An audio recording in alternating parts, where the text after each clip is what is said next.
Hello everyone. तो आज हम इस वीडियो के द्वारा सीबीएसई बोर्ड का हिंदी जो कि क्लास 9th का है, इसके चैप्टर नंबर 1 दुख का अधिकार इसे पढ़ रहे थे। अगर आपने इस चैप्टर को नहीं समझा है तो पहले आप इस चैप्टर को समझ लें ताकि आपको इसके क्वेश्चन आंसर समझने में आसानी हो। ये इसके अभ्यास कार्य का पार्ट 1 है। इसके प्रश्नोत्तर को हमने 2 पार्ट में डिवाइड किया है। तो कुछ प्रश्नों को हमने पार्ट 1 में लिया है और बचे हुए प्रश्नों को पार्ट 2 में करेंगे। तो आइए इसे हम स्टार्ट करते हैं। फर्स्ट है मौखिक प्रश्नोत्तर। निम्नलिखित प्रश्नों के उत्तर 1-2 पंक्तियों में दीजिए। किसी व्यक्ति की पोशाक को देखकर हमें क्या पता चलता है?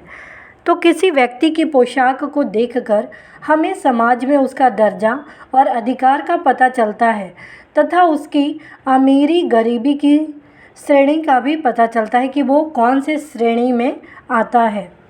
नेक्स्ट है खरबूजे बेचने वाली स्त्री से कोई खरबूजे क्यों नहीं खरीद रहा था? तो खरबूजे बेचने वाली स्त्री से कोई खरबूजे इसलिए नहीं खरीद रहा था क्योंकि वह घुटनों में सिर गड़ाए फपक फपक कर रो रही थी। इसके बेटे की मृत्यु के कारण लगे सूतक के कारण लोग इससे खरबूजे नहीं ले रहे थे, ये कारण था। नेक्स्ट है उस स्त्री को देखकर लेखक को कैसा लगा? तो उस स्त्री को देखकर लेखक को उसके प्रति सहानुभूति की भावना उत्पन्न हुई। लेखक को उस पर दया आई। उसे देखकर लेखक का मन व्यथित हो उठा, व्याकुल हो उठा। वह नीचे झुककर उसकी अनुभूति को समझना चाहता था। तब उसकी पोशाक इसमें अड़चन बन गई। तो जब वो जानना चाहता था कि क्या कारण है या उसके अनुभूति को समझना चाहता था, लेकिन जो उसके कपड़े थे, उसके जो पोशाक थे, इसमें बाधा बन रही थी। नेक्स्ट है उस स्त्री के लड़के की मृत्यु का कारण क्या था? तो उस स्त्री का लड़का 23 बरस का था। लड़का शहर के पास 1.5 बीघा ज़मीन पर खेती करके परिवार का गुजारा करता था।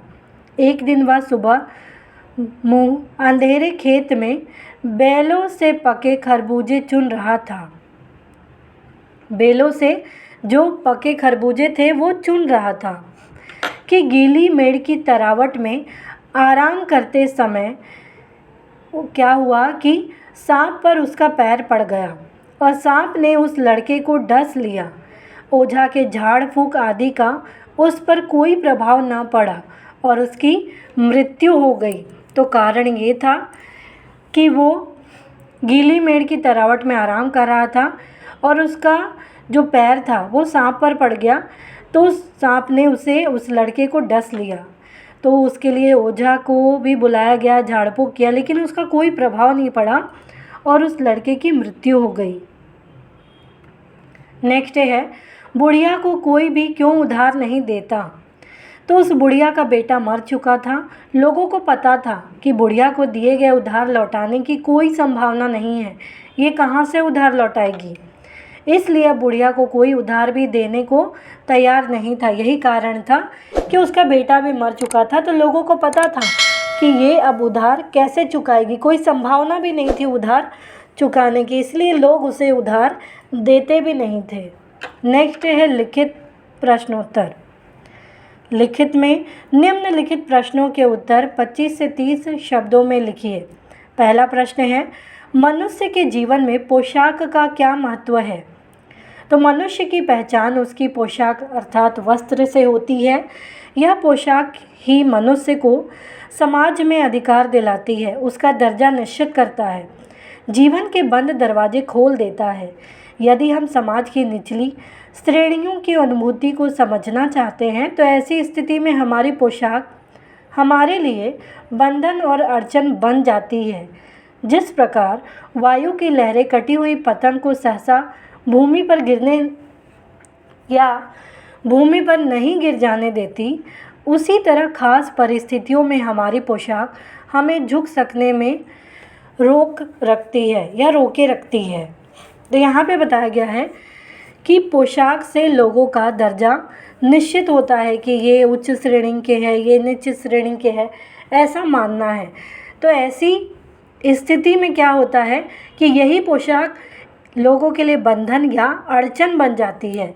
उदाहरण दिया गया है कि जैसे वायु की लहरें चलती हैं, तो यह वायु चलती है तो उसमें जो कटी हुई पतंग होती है वो अचानक से भूमि पर नहीं गिरती, या वायु उसको अचानक से गिरने या सहसा भूमि पर नहीं गिरने देती है। तो उसी तरह से खास परिस्थितियों में जो पोशाक होते हैं, जो वस्त्र होते हैं, वे भी हमें झुक सकने में रोके रखते हैं। नेक्स्ट है, पोशाक हमारे लिए कब बंधन और अड़चन बन जाती है।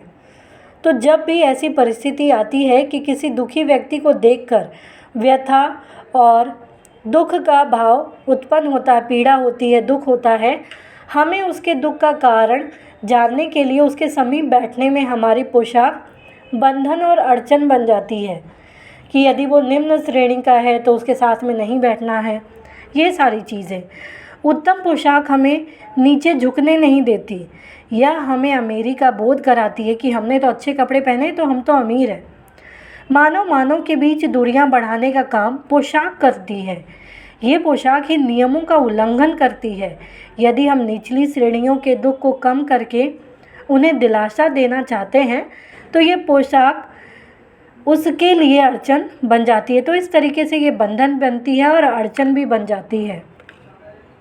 नेक्स्ट है, लेखक उस स्त्री के रोने का कारण क्यों नहीं जान पाया, क्या कारण था। तो लेखक उस स्त्री के रोने का कारण इसलिए नहीं जान पाया क्योंकि उसकी पोशाक रुकावट बन गई। जब उसने उस खरबूजे बेचने वाली स्त्री को घुटनों पर सिर रखकर रोते देखा और बाजार में खड़े लोगों का उस स्त्री के संबंध में बातें करते देखा, तो लेखक का मन दुखी हो उठा कि लोग क्यों इसके बारे में ऐसी बातें बना रहे हैं।